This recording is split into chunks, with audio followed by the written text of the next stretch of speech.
Футболкамен намаз оқуға бола ма? Болады.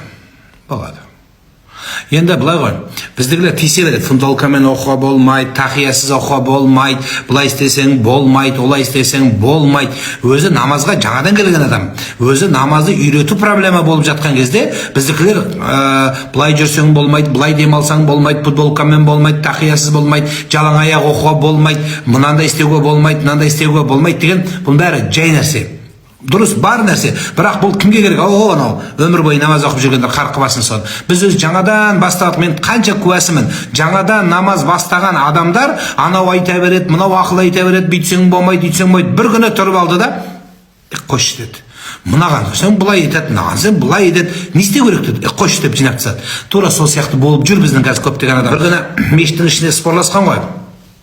2-3 жамағат, 2-3 адам, мынау болмайды, сенікі дұрыс емес, менікі дұрыс емес, сенікі дұрыс, менікі дұрыс емес деп. Әйтеуір не керек? Қырғын болған. Қырғын болғанда далаға біреу мешітке кетсе, далада біраз адамдар тұр екен.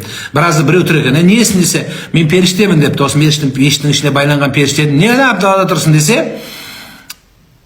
мыналар спорласа бергеннен кейін мені қуып жіберді депті. Аналарға айттым депті, мен періштемін. Одан ары шық деп айтты, бір қырылып. Сол сияқты бізде анау спорласа берген сенікі дұрыс, менікі дұрыс емес, менікі дұрыс деген. Бұл аңду болды да бір-біріміз. Бұл жақсы нәрсе емес. Бұның қайыры да, берекесі де, шарапаты да жоқ дүние. Сондықтан олай жасамаңыздар. Біз қайта намаз оқығанына риза болуымыз керек халқымыздың, шынын айтсам.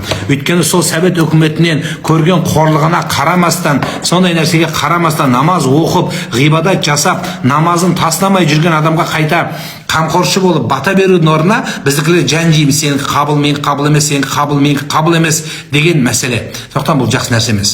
Қабыл болсын. Футболкамен болса да оқи беріңіз. Енді мешітке барған кезде мешіттегілер кішкене имамдар футболкаға тиіседі, анаға тиіседі. Енді конечно шорты тұрсы майкамен барып жүрме, енді бала деген деп. Бірақ десе футболка деген түсінікті ғой, енді бола береді.